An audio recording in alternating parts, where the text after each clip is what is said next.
Psaume 11, verset 3 dit quand les fondements sont renversés, le juste que ferait-il? Les fondements sont renversés. Le juste que ferait-il? Et nous avons expliqué hier un peu comment les fondements sont renversés. Dieu qui est le créateur, il a prévu que tous les hommes soient à l'aise sur la terre. Mais la désobéissance a fait que les douleurs, les souffrances sont venues sur la terre. Et la désobéissance, ça s'est amplifié encore. Ça s'est amplifié jusqu'au point où les gens, les hommes ont décidé d'adorer carrément le diable. Et les hommes adorent le diable. Ils n'adorent pas le diable simplement. Ils confient aussi leur génération future. Et le diable a la main sur les générations futures aussi. Ce qui fait qu'aujourd'hui, beaucoup de personnes sont dans la souffrance, dans l'errance. Ils sont dans l'errance, ils sont dans la souffrance. Leur vie n'a pas de sens. Il y a d'autres qui souffrent, ils souffrent. Durant toute leur vie. Alléluia. Amen. Il y a certaines personnes, on regarde les souffrances. Et d'autres peuvent qualifier ça en disant c'est comme ça que sa maman avait souffert ici. Soit c'est comme ça son père aussi avait souffert ici. Alléluia. Amen. Tu vas dire on entendra plus ce proverbe sur ma vie au nom de Jésus. Amen. Alléluia. Amen. On entendra plus ce proverbe sur ma vie. Parce que c'est le monde des ténèbres qui organise cela. Et qu'est-ce que nos parents ont fait? Il y a d'autres personnes. Leurs parents adoraient des idoles. Les idoles, ils ont confié les enfants aux idoles. Ils ont confié les enfants aux fétiches. Les idoles de serpents, de Sakpata. Beaucoup de choses. Et si les parents avaient adoré ces choses, ça veut dire que ta fondation, ton fondement a été renversé. Ce que Dieu a prévu pour toi avant que tu ne viennes, ça a été changé avant ton arrivée.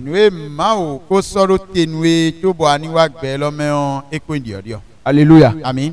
Il y a d'autres personnes, leurs parents servaient le diable dans les sectes. Bon,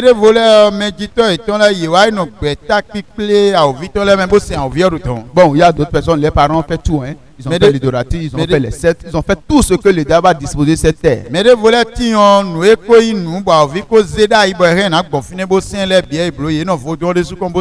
Lorsque nos parents dans le passé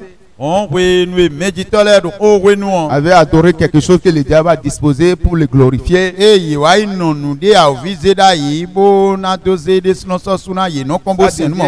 ça devient une malédiction pour les générations futures. C'est pour cela ici David, au moins il échangeait avec Dieu. Il a constaté une anomalie dans sa vie. Il a dit quand les fondements sont renversés, que ferait-il? David était juste, quelqu'un qui cherchait Dieu du fond de son cœur.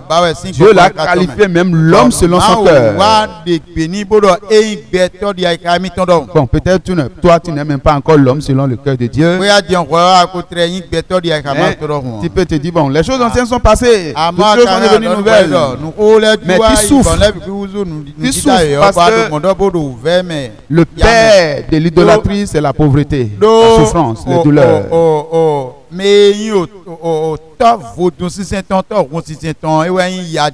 Alléluia. Amen. C'est-à-dire le prince que le diable a délégué pour contrôler tous ceux dont leurs parents adoraient l'idolâtrie, c'est la pauvreté, la souffrance.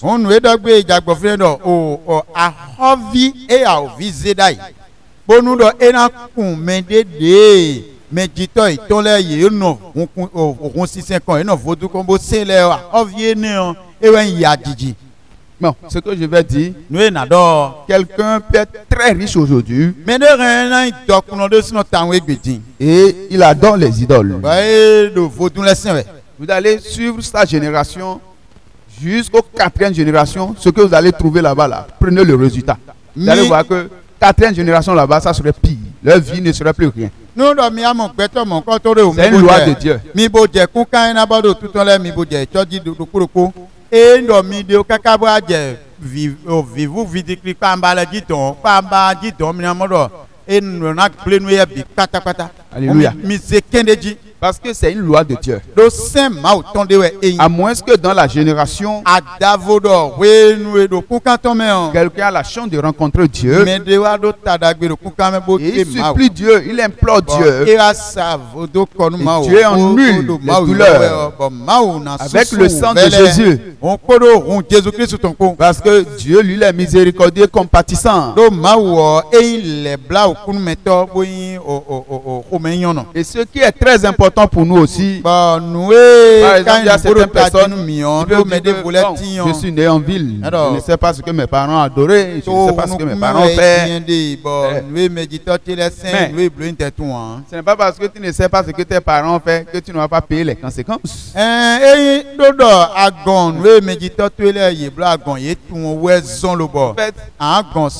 diable qui nous donne des pensées pour que nous parlions de cette manière. Parce que même si tes parents sont loin d'ici, nous mettons tes parents sont au Sénégal, au Sénégal, c'est tout même. Tes parents sont riches, ils ont de l'argent, beaucoup là-bas. Et toi, tu es un Bénin, tu vas dire que tu ne vas pas rechercher l'argent. Bon, nous, au Sénégal, ton papa des voitures là-bas qui sont en train de périr, des parcelles qui sont en train d'être détruites. Et tu es ici, tu n'arrives pas à manger, tu ne vas pas chercher ça. Tu vas chercher. Le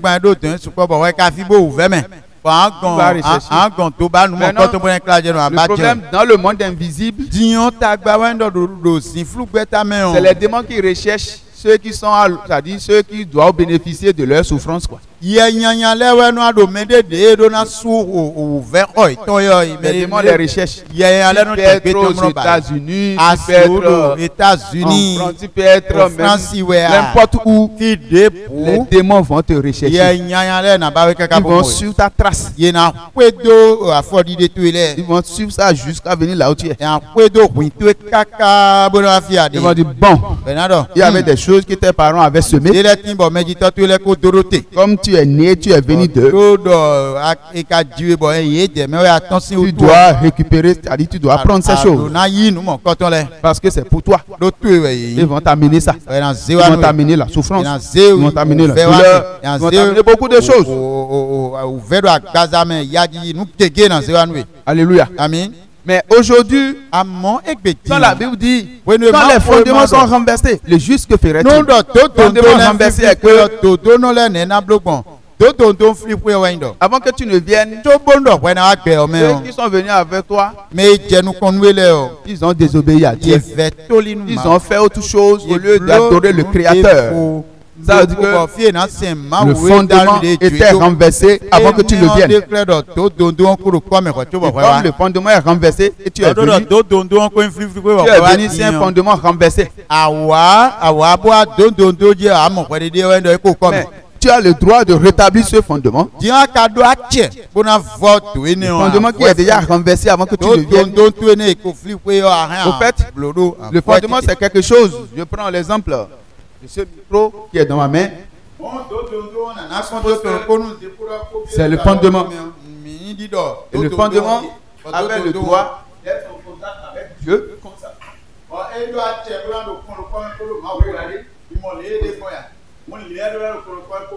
Quand on parle dedans, Dieu entend. Maintenant, avant que toi tu ne viennes, c'était comme ça.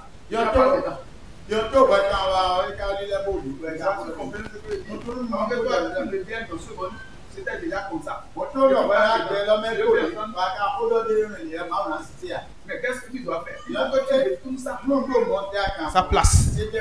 Et quand tu vas parler maintenant, Dieu va entendre. Et Dieu pourra intervenir dans ta situation. C'est pour cela qu'il disait aux enfants d'Israël, dans Ésaïe 59, ma main n'est pas trop courte pour vous délivrer, ni mes oreilles trop dures pour vous entendre. Mais ce sont vos péchés et vos iniquités. Il y avait des choses qui étaient, des péchés qui étaient déposés avant que tu ne viennes. Et ce qui est bizarre, quand tu es venu, au lieu que toi tu commences par pratiquer la justice, tu ajoutes encore à ces péchés. Il dit que ces péchés sont devenus des murs de séparation entre lui et nous. Quand nous parlons, ne peut pas entendre.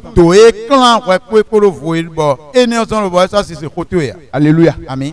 Mais qu'est-ce que Dieu nous demande? Le juste, que ferait-il? Le juste a le droit. Ce qui est le droit de tourner ça à sa place.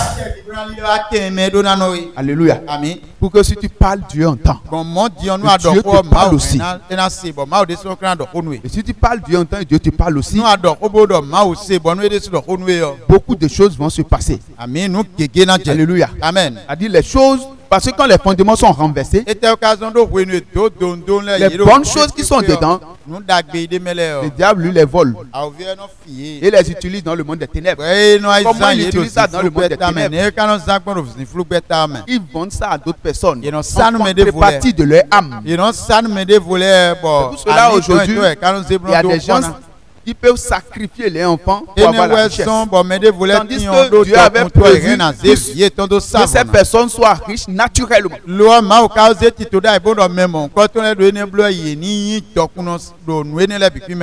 le diable va voler ses richesses et il va les demander de sacrifier quelqu'un d'autre avant que lui les retourne maintenant leurs richesses. Et malgré qu'ils vont sacrifier quelqu'un et il les retourne ses richesses, il a encore sa main sur eux parce que en ce moment, leur âme lui appartient. Et à tout moment, il peut arrêter. Alléluia. Parce qu'on lui a donné une porte ouverte sur ta vie, ouverte aussi sur ta famille. C'est cela des Éphésiens. Alléluia. Amen. Si les fondements sont renversés, le juste que ferait-il? Dans Psaume 37, le verset 5. Recommande ton sort à l'Éternel. Mets en lui ta confiance et il agira. Voilà le problème. C'est tout ce que nous avons besoin.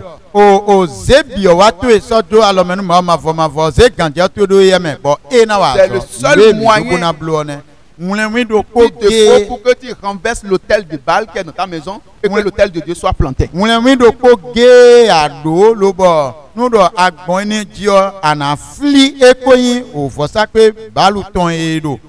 parle de l'autel de Baal. Que Gédéon, Dieu voulait qu'on ça marche avec Gédéon. Le père de Gédéon avait l'autel de Baal. Gédéon était un problème entre Dieu et Gédéon. Dieu a demandé à Gédéon renverser l'autel de Baal, de placer l'autel de Dieu à la place de l'autel de Baal. Tout ce qui est autel dans la maison de ton père, dans la maison de ta mère, ce sont des autels de Baal. La mission de ces autels, c'était de détruire. Avec toi sur terre, que tu ailles encore dans le feu avec eux. Il y a quelqu'un, ça ne serait pas mon cas au nom de Jésus. Ça ne serait pas mon cas au nom de Jésus. Dieu dit, recommande ton sort à l'Éternel. Dans le psaume 37, le verset 5, recommande ton sort à l'Éternel. Mets en lui ta confiance et il agira. Comment tu vas recommander ton sort à l'Éternel? Voilà le problème majeur. Je pourrais expliquer tout aujourd'hui. Demain, je vais expliquer ça en profondeur. Recommande ton sort à l'Éternel. Mets en lui ta confiance. C'est le seul moyen pour renverser l'autel de Baal qui contrôle ta vie et pour planter l'autel de Dieu.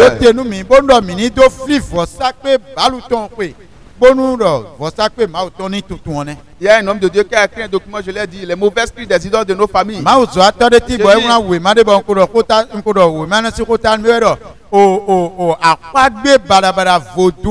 Réellement, tu as connu Dieu. Mais tu étais marié à quelque chose avant de venir vers Dieu. Au fait, tu adorais quelque chose avant. Tes parents adoraient quelque chose, on t'a laissé, on t'a légué cela en héritage. Alléluia. Amen. Maintenant que tu as quitté cette chose, est-ce que cette chose va croiser les mains pour dire qu'il faut partir? Non, il va réagir. Il va réagir. C'est comme quelqu'un qui a sa femme avec lui. Et un autre homme vient. Il dit, je t'arrache ta femme. Je pense que si quelqu'un vient chercher ta femme de cette manière, tu ne vas pas croiser les bras pour dire, bon, il faut partir. Merci, même si on va te taper, même si on va te tuer, tu vas te défendre quand même. À plus forte raison, vous allez voir nos moments, vous allez m'excuser beaucoup. Un de nos moments, en tant que son mari est en train de chercher une autre femme dehors, je ne pense pas qu'elle croise les bras. Il faut que les moments se regardent et qu'elle sourit. Est-ce qu'elle croise les bras pour dire, bon, merci, va chercher d'autres femmes dehors. C'est pas possible. Tu vas voir que la maison, ça serait qu'on a mis du feu dans le foyer. Tu viens, tu dis bonsoir madame, on ne dit rien. On ne dit rien, on te regarde. On te dit va saluer celle qui est dehors. Ne me salue plus. Voilà, donc dans le monde invisible, de la même manière, quand Dieu arrache les âmes de la main du diable, le diable est jaloux. Et il se lève, il cherche toujours à récupérer ses âmes.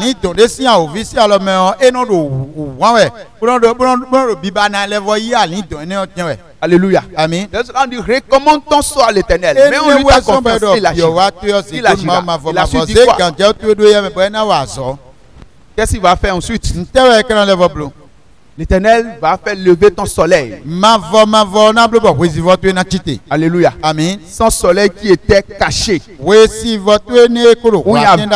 C'est comme si toi tu n'existes même plus dans le monde. Tu vas exister maintenant au nom de Jésus. Ton étoile va sortir des cachettes. Ton étoile va briller. Les nations vont voir ton étoile briller. Et c'est le désir de Dieu pour toi. Alléluia. C'est pour cela que tu vas prier là. Tu vas dire Seigneur, je te remercie pour ce soir. Du fond de mon cœur, je te dis infiniment merci. Merci pour tes refaits dans ma vie. Merci car tu m'as appelé à ta lumière. Parce que tu m'aimes tant. Ce soir, je te dis infiniment merci. Merci du fond de mon cœur. Reçois les remerciements.